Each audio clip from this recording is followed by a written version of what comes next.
नमस्कार, आप देख रहे हैं अपना प्रदेश उत्तर प्रदेश उत्तराखंड। मैं हूं आपके साथ पूजा मोहन पांडे। खबरों की शुरुआत करते हुए सबसे पहले आपको बता दें कि देश आज पूर्व प्रधानमंत्री अटल बिहारी वाजपेयी को उनकी पुण्यतिथि पर श्रद्धा पूर्वक याद कर रहा है। यूपी के मुख्यमंत्री योगी आदित्यनाथ और उत्तराखंड के सीएम पुष्कर सिंह धामी ने ट्वीट करते हुए पुण्यतिथि पर विनम्र श्रद्धांजलि दी है। सीएम ने ट्वीट करते हुए कहा कि प्रखर राष्ट्रवादी लोकप्रिय जननेता भारतीय राजनीति में अपने आचरण से लोकतांत्रिक मूल्यों की पुनर्स्थापना करने वाले राष्ट्रीय पूर्व प्रधानमंत्री भारत रत्न श्रद्धेय अटल बिहारी वाजपेयी जी को उनकी पुण्यतिथि पर विनम्र श्रद्धांजलि। आपका त्यागमय जीवन हम सभी के लिए एक महान प्रेरणा स्रोत है।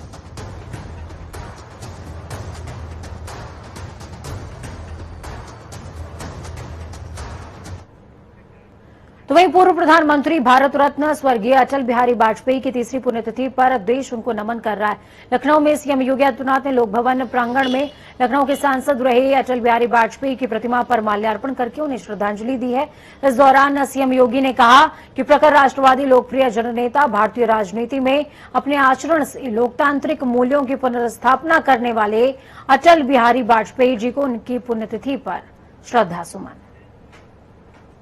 बाधाएं आती हैं आए, घिरे प्रलय घोर घटाएं, कदम मिलाकर चलना होगा, कदम मिलाकर चलना होगा। देश के पूर्व प्रधानमंत्री और राजधानी लखनऊ के अटल यानी पूर्व प्रधानमंत्री अटल बिहारी वाजपेयी की आज पुण्यतिथि है और उत्तर प्रदेश के मुख्यमंत्री योगी आदित्यनाथ ने उनकी लोक भवन स्थित इस प्रतिमा पर माल्यार्पण कर श्रद्धांजलि अर्पित की। आपको बता दें कि राजधानी लखनऊ से कई बार सांसद रहने वाले अटल बिहारी वाजपेयी राजधानी लखनऊ को अपना घर मानते थे और यही वजह है कि लखनऊ से उनका आखिरी दम तक लगाव जो था वो देखने लायक था। आज अटल की याद में तमाम प्रोग्राम राजधानी लखनऊ में आयोजित होने हैं, लेकिन जब बात अटल बिहारी वाजपेयी की हो और राजधानी लखनऊ का नाम न आए तो ये बेईमानी होगी। वीडियो जर्नलिस्ट आशीष के साथ संजीव कपासिया, जनता टीवी, लखनऊ। तो वहीं यूपी विधानसभा सत्र की शुरुआत कल से हो रही है। इसके पहले सीएम योगी आदित्यनाथ ने एक सर्वदलीय बैठक में वो शामिल हुए थे। ये बैठक विधानसभा अध्यक्ष की अध्यक्षता में की गई, जिसमें सीएम योगी भी शामिल हुए। आपको बता दें, ये बैठक विधानसभा को शांतिपूर्ण ढंग से चलाए जाने के लिए बुलाई गई है।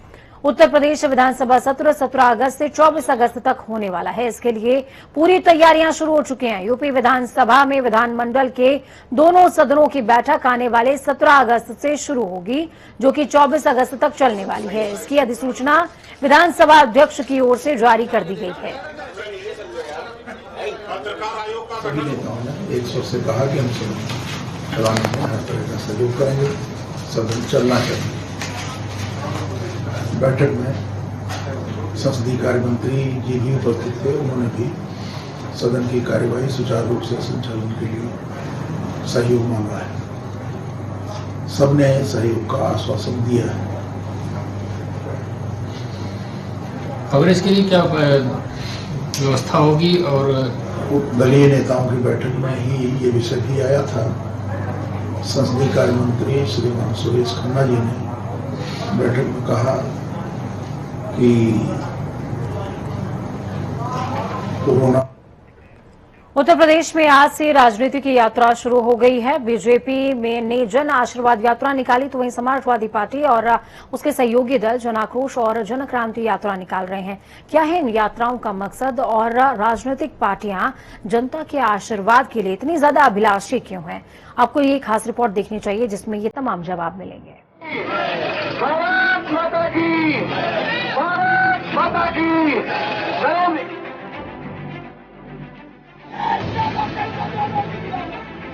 सूबे में विधानसभा चुनाव दहलीज पर दस्तक दे रहे हैं। ऐसे में राजनीतिक दलों की सियासी चहलकदमी बढ़ गई है। जनता तक पहुंचने और उसे अपने पाले में लाने के लिए सभी दल रणनीति बनाने में जुट गए हैं।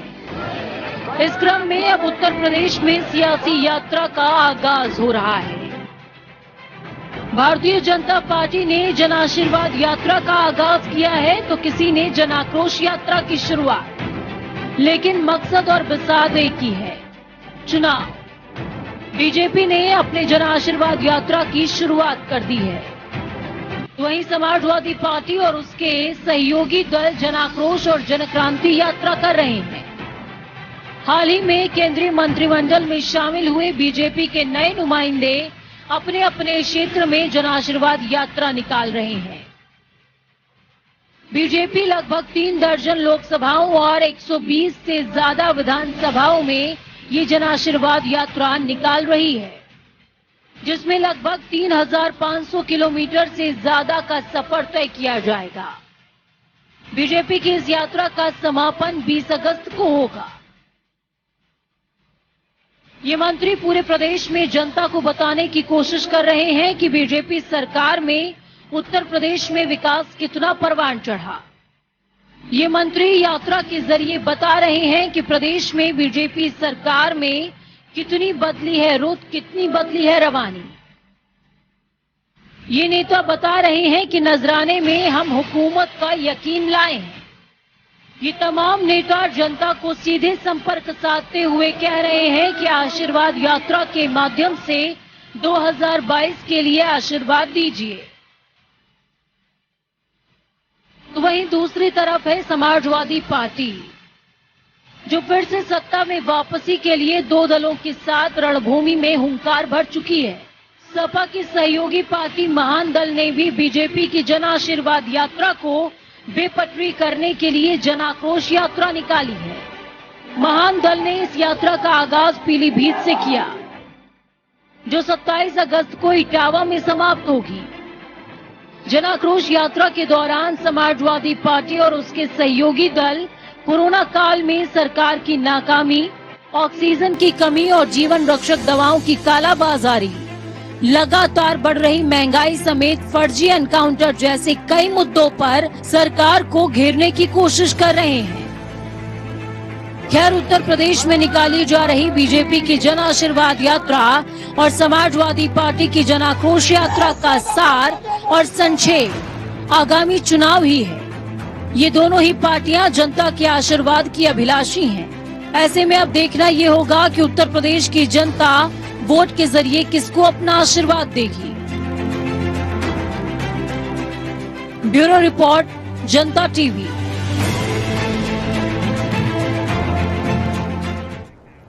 तो वहीं उत्तर प्रदेश विधानसभा चुनाव से आने पहले भारतीय जनता पार्टी के नेताओं ने कार्यकर्ताओं का उत्साह बढ़ाने के लिहाज से और मतदाताओं को अपने पक्ष में करने के लिहाज से अभी से ही कमर कस ली है, जिसकी शुरुआत आज से केंद्रीय मंत्रिपरिषद में शामिल हुए तमाम मंत्रियों ने की है।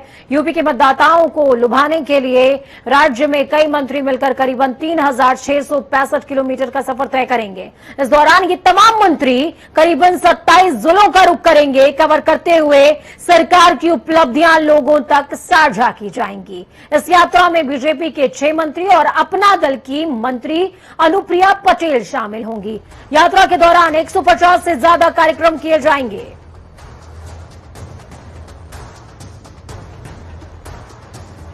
भारतीय जनता पार्टी ने 2022 के विधानसभा चुनावों की तैयारियां तेज कर दी हैं। कल से भारतीय जनता पार्टी मोदी सरकार में उत्तर प्रदेश के 7 जो मंत्री बने हैं वो जन आशीर्वाद यात्रा निकालेंगे। उसके इंचार्ज गोविंद नारायण शुक्ला जी हैं।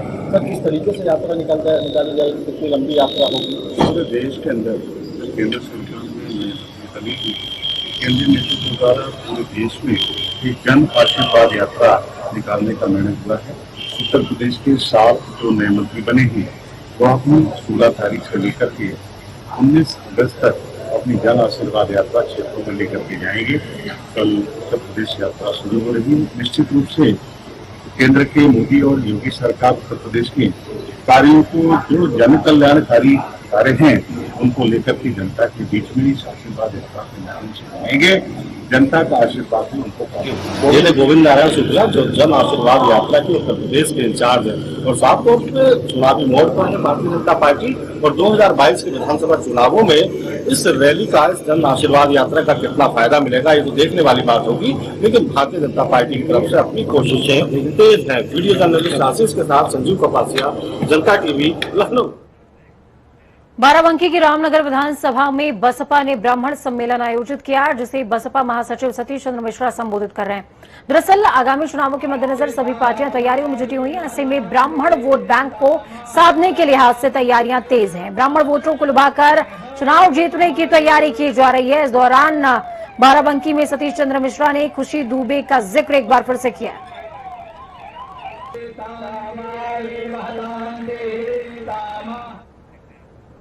प्रदेश में होने वाला विधानसभा चुनाव जैसे जैसे पास आता जा रहा है वैसे वैसे राजनीति भी तेज होती जा रही है। बसपा सुप्रीमो मायावती ने आज प्रेस कॉन्फ्रेंस करी, जहां उन्होंने कहा कि बसपा की ओर से राष्ट्रीय महासचिव सतीश चंद्र मिश्रा के नेतृत्व में किए जा रहे प्रबुद्ध सम्मेलनों को जनता का जबरदस्त समर्थन मिल रहा है, जिससे भाजपाइयों की नींद उड़ चुकी है।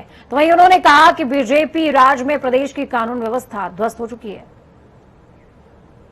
ये सर्वविदित है कि जब से यूपी में बीएसपी के तत्वाधान में व मेरे दिशा निर्देशन में श्री एससी मिश्र के नेतृत्व में प्रबुद्ध वर्ग के कार्यक्रम हो रहे हैं, जो जिलों जिलों में काफी सफल हो रहे हैं, तो तब से इनको अब यूपी में यानी कि बीजेपी को तब से काफी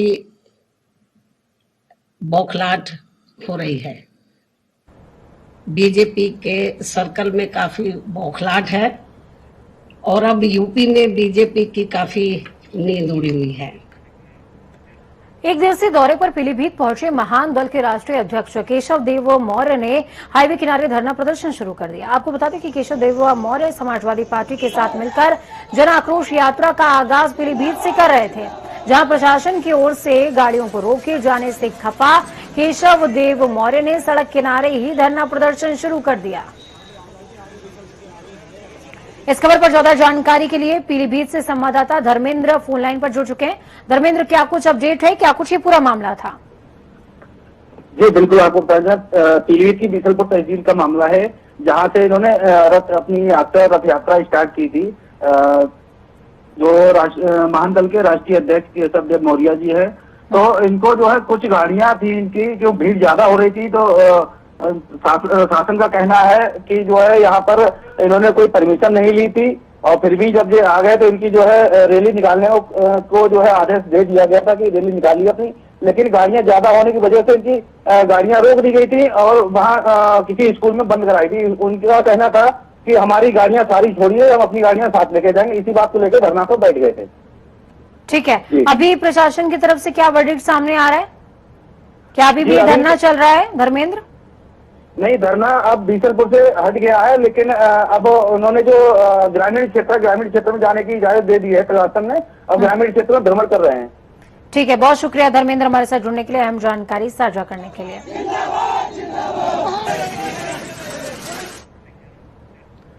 सावन का महीना शिवजी को अत्यंत प्रिय है। इस महीने में क्षण मात्र की पूजा अर्चना से भोलेनाथ प्रसन्न हो जाया करते हैं और मनवांछित कामनाओं की पूर्ति भी करते हैं।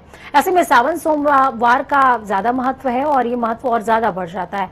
आज सावन का आखिरी सोमवार है और आप अपनी टीवी स्क्रीन पर तमाम जिलों की तस्वीरें देख पा रहे हैं। गाजियाबाद, अयोध्या, फतेहपुर, वाराणसी, हर जगह शिव से गुंजायमान माहौल नजर आया। लोग शिव का जलाभिषेक करने के लिए उद्ग्रीव नजर आए और सबसे बड़ी बात यह है कि आखिरी सोमवार का महत्व इस तरह से है कि कहते हैं कि अगर आखिरी सोमवार को पूजा कर लिया और आपने पूरी सावन पूजा नहीं करी है तो विशेष फल मिलता है।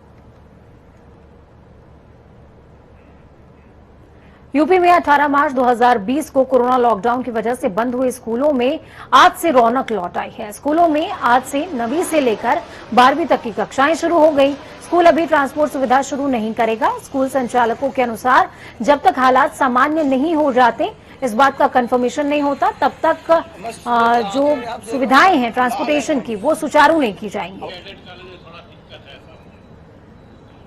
कोरोना की दूसरी लहर में बंद हुए स्कूल आज कक्षा 9 से 12 तक के गुले गुलजार हो जाएंगे। हम इस वक्त एक स्कूल में खड़े हैं जहां पर कुछ बच्चे इस क्लास में आए हुए हैं। हालांकि पूरे स्कूल की बात करें करीब 79 बच्चे हैं। 79 बच्चों में सिर्फ 18 ही बच्चे आ पाए हैं। हमारे साथ प्रिंसिपल हैं कॉलेज की, मैं उनसे बात करूंगा। कितने बच्चे आज कॉलेज में उपस्थित हुए हैं कक्षा 9 से 12 तक के स्कूल? 9 से 12 में अभी 18 ही बच्चों की सहमति, क्योंकि डयास सर का आदेश था कि जब तक सहमति पत्र ना मिले स्कूल में प्रवेश उनका वर्जित है। तो हमें अभी तक 18 बच्चों की सहमति पत्र, तो इसी वजह 18 ही बच्चे विद्यालय में उपस्थित हो पाए हैं और जैसे जैसे हमें सहमति पत्र मिलती जाएगी, उनकी संख्या बढ़ती जाएगी, हम बच्चों को ऑफलाइन पढ़ा रहे हैं और वो बच्चे भी ऑफलाइन ही आके पढ़ेंगे, जैसा कि हमको सरकार की तरफ से दिशा निर्देश मिले हैं। अच्छा, बड़ा सवाल उठता है कि अगर सरकार ने 2 पालियों में स्कूल खोलने दिए हैं, क्या ऑनलाइन जो अभी पढ़ाई चल रही थी तो बच्चे नहीं आ रहे हैं, उनको ऑनलाइन की सुविधा मिलेगी या नहीं मिलेगी? ये इसके लिए अभी हमें सरकार की तरफ से कोई दिशा निर्देश नहीं मिले हैं। उन्होंने पूर्ण रूप से जो है सहमति पत्र तो हमें फॉर्मेट दे दिया था कि सहमति पत्र ले लें, लेकिन ऑनलाइन ऑफलाइन दोनों एक साथ चलें, इसके लिए हमें सरकार की तरफ से इस तरीके से आज उत्तर प्रदेश में स्कूल की अनुमति मिली है, यानी कि कहीं जिस तरीके से बड़ा लॉस बच्चों की पढ़ाई में हुआ है, अब उसको पूरा करना बच्चे के लिए चुनौती है। टीवी आगरा में राज्य अल्पसंख्यक आयोग के अध्यक्ष ने जामा मस्जिद में तिरंगा फहरा दिया और राष्ट्रगान के साथ ही हिंदुस्तान जिंदाबाद के नारे भी लगाए गए, लेकिन मस्जिद में राष्ट्रगान गाने के बाद शहर मुफ्ती ने मौखिक फतवा जारी करते हुए इसे हराम बताया।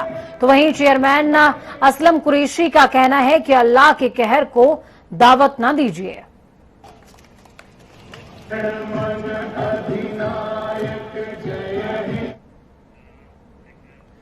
आगरा में स्वतंत्रता दिवस पर मस्जिद के अंदर तिरंगा फहराने के मामले को लेकर शिया सेंट्रल वक्फ बोर्ड के पूर्व चेयरमैन वसीम रिजवी ने बयान दिया। उन्होंने कहा कि हिंदुस्तान की जमीन पर बनी मस्जिद में अगर हिंदुस्तान का झंडा नहीं फहराया जा सकता तो इन कट्टरपंथियों को चाहिए कि अपनी मस्जिदों को लेकर कहीं बाहर चले जाएं।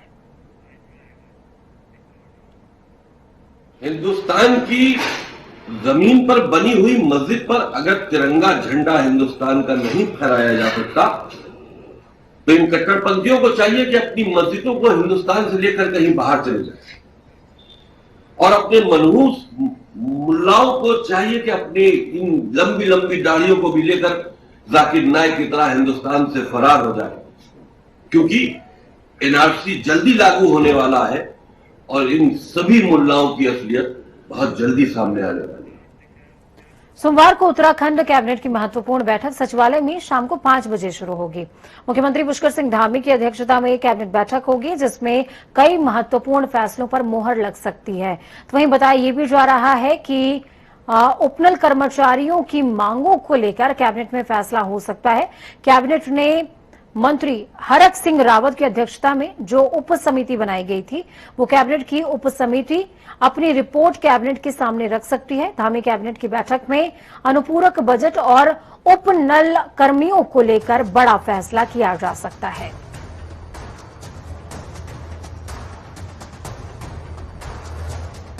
इस खबर पर ज्यादा जानकारी के लिए अजीत काम्बोज हमारे साथ में लाइव जुड़ चुके हैं ग्राउंड जीरो से। अजीत, क्या कुछ अपडेट है? ये मीटिंग अब से कुछ ही देर बाद स्टार्ट होने वाली है, लेकिन सबसे बड़ी बात है कि इसमें क्या कुछ अहम एजेंडे रह सकते हैं जिस पर चर्चा होगी? बिल्कुल पूजा, अब से कुछ ही देर बाद ठीक 5 बजे से उत्तराखंड सचिवालय में मुख्यमंत्री पुष्कर सिंह धामी की अध्यक्षता में राज्य कैबिनेट की बैठक होने जा रही है और मुमकिन है कि सरकार इसमें बड़े फैसले ले सकती है। हालांकि 23 अगस्त से उत्तराखंड विधानसभा का मानसून सत्र आहूत है, तो इसके चलते प्रॉपर जो प्रेस ब्रीफिंग होती है उसके माध्यम से जानकारी साझा नहीं की जाएगी, लेकिन जिस तरह की सूचनाएं सूत्रों के हवाले से आ रही है कि सरकार इसमें बड़े फैसले ले सकती है। कल 15 अगस्त के दिन मुख्यमंत्री ने मंच से कई बड़ी घोषणाएं की है, तो उनकी अमली जामा पहनाने की जिम्मेदारी राज्य कैबिनेट की होगी। इन घोषणाओं को कैसे मूर्त रूप देना है, इसको लेकर फैसले किए जा सकते हैं। इसके अलावा उपनल की जो बड़ी मांगे हैं उनको लेकर हरक सिंह रावत की अध्यक्षता में एक उप समिति का गठन किया गया था, तो मुमकिन है कि इनको लेकर भी आज रिपोर्ट जो है वो शासन के माध्यम से कैबिनेट में आ सकती है, तो इस पर भी निर्णय लिया जा सकता है। इसके अलावा एक जो बड़ी बात निकलकर सामने आ रही है वो ये है कि राज्य सरकार अनुपूरक बजट को एक लेकर आ सकती है राज्य कैबिनेट की बैठक में। अमूमन देखा यह जाता था कि सरकार अंतिम समय में या शासन सत्र खत्म होने से पहले पहले अनुपूरक बजट लेकर आती थी, लेकिन जिस तरह से मौजूदा सरकार का यह अंतिम मानसून सत्र होगा तो ऐसे में मुमकिन है कि सरकार इसी सत्र में अनुपूरक बजट लेकर आए और उसको भी आज राज्य कैबिनेट अपनी मंजूरी दे सकती है। बिल्कुल, क्योंकि यही एक जरिया होगा अजीत कि कहीं ना कहीं जनता को अपनी ओर आकर्षित किया जाए इस बजट के जरिए। बहुत शुक्रिया हमारे साथ जुड़ने के लिए अजीत, अहम जानकारी साझा करने के लिए। खबरों में आगे बढ़ते हुए आपको बताएं, भाजपा देश भर के 22 राज्य में 212 लोकसभा क्षेत्रों में जन आशीर्वाद यात्रा आयोजित कर रही है। इसी के तहत देवभूमि भी इसे अछूता नहीं है, उत्तराखंड में भी जन आशीर्वाद यात्रा निकाली जा रही है। जो कि रुड़की से भगवानपुर होते हुए देहरादून भाजपा कार्यालय पहुंचेगी। आपको बता दें कि यात्रा में केंद्रीय रक्षा एवं पर्यटन राज्य मंत्री अजय भट्ट शामिल हुए हैं, जो कि केंद्रीय मंत्रिमंडल में शामिल होने के बाद पहली बार सोमवार को उत्तराखंड पहुंचे। इस दौरान उनका जगह जगह भाजपा कार्यकर्ताओं ने जोरदार स्वागत किया। आपको ग्राफिक्स के जरिए भी दिखाने की कोशिश करें कि उत्तराखंड जन आशीर्वाद यात्रा के बारे में विशेष जानकारी आपको मिल सकती है कि आखिरकार किन किन मंडलों से होती हुई, किन किन स्थानों से होती हुई ये यात्रा गुजरेगी। 22 राज्यों में 212 लोकसभा क्षेत्रों को कवर करेगी और 365 से ज्यादा किलोमीटर की दूरी सुनिश्चित की गई है। कुछ एक विधानसभाओं की संख्या है जिनको कवर करती हुई ये यात्रा अपने गंतव्य तक पहुंचेगी।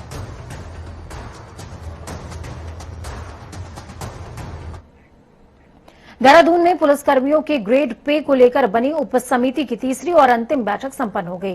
कैबिनेट मंत्री सुबोध उनियाल की अध्यक्षता में विधानसभा में बैठक का आयोजन किया गया, जहां प्रशासन और पुलिस विभाग के वरिष्ठ अधिकारी मौजूद रहे।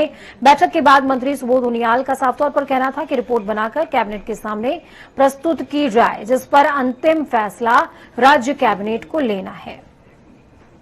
तीसरी बैठक हुई थी और तीसरी बैठक में दोनों ही पक्षों ने, पुलिस के जो उनकी कमेटी बनाई थी उन्होंने भी अपना प्रत्यावेदन जो रखना था, अपना प्रेजेंटेशन उन्होंने किया और वित्त विभाग ने भी अपनी व्यू दे दिया।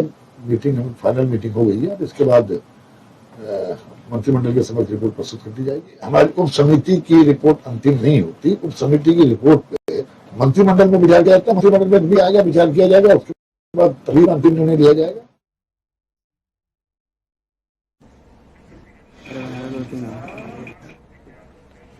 खबर रायबरेली से है, जहां पर बालेश्वर मंदिर में पुलिस ने आस्था पर लाठीचार्ज कर दिया। दरअसल सावन का आखिरी सोमवार है। शिवजी के दर्शन करने के लिए मंदिर में श्रद्धालुओं की भीड़ भी उमड़ पड़ी है। भीड़ देखकर पुलिस ने अपना आपा खो दिया और बिना देरी किए शिव मंदिर में भक्तों पर लाठीचार्ज कर दिया गया। इस मौके पर मौजूद पत्रकारों से भी अभद्रता की गई है। मोबाइल छीनकर माइक आईडी तक तोड़ डाली गई। घटना के बारे में पत्रकारों में रोष भी नजर आया और पुलिस के खिलाफ मोर्चा खोल दिया गया है। खबरों में आगे बढ़ते हुए आपको बताएं, मथुरा के डैम्पियर कॉलोनी में एक लूट का मामला सामने आया। बताया जा रहा है कि बैंक जाते समय रास्ते में व्यापारी अंकित अग्रवाल को 4 अज्ञात बदमाशों ने रोका और हथियारों के बल पर लूट की वारदात को अंजाम दिया है। 1 करोड़ 5 लाख की लूट के बाद व्यापारी समाज में आक्रोश फैला हुआ है। सूचना मिलते ही एसएसपी गौरव ग्रोवर सहित पुलिस अधिकारी मौके पर पहुंचे हैं और मामला दर्ज करते हुए आरोपियों की तलाश जोरों शोरों से की जा रही है। मंडी अंदर से चला था सर, 1 करोड़ 5 लाख रुपए लेके एक स्कूटी पर था सर। मैं बैंक जा रहा था, एसबीआई बैंक ब्रांच बाग बहादुर सामने, गली के सामने, बाग बहादुर चौकी के सामने गली है। गली में अंदर से 4 बदमाश थे सर, 2 मोटरसाइकिलों पे सुरंजा लगा के सब पहले लेके चले गए। कितना केस था उसमें? सर बुढ़िया का काम था। 1 करोड़ 5 लाख इनके मुताबिक उसमें जो इनके द्वारा दुकान से लिया गया कैश था 1 करोड़ 5 लाख की नकदी बताई जा रही है। हमारे सभी ऑफिसर्स ने मौके पर हम मुआयना कर लिया है। सभी टीम्स जो हैं इसमें लगाई गई, सीसीटीवी कैमरास को खंगाला जा रहा है। इनसे भी और गहनता से पूछताछ की जा रही है। जो भी आगे वाले हमारे एविडेंसेस आएंगे और जो मौके की जो हमारे द्वारा साक्ष्य इकट्ठे किए जाएंगे। तो वक्त यहाँ पर छोटे से ब्रेक का है। ब्रेक के उस पार खबरों का सफर लगातार जारी रहेगा। बने रहिए जनता टीवी के साथ, क्योंकि हमें आपकी ताकत। जनता टीवी की ये कामना है कि आपका आने वाला समय आज से बेहतरीन हो। नमस्कार।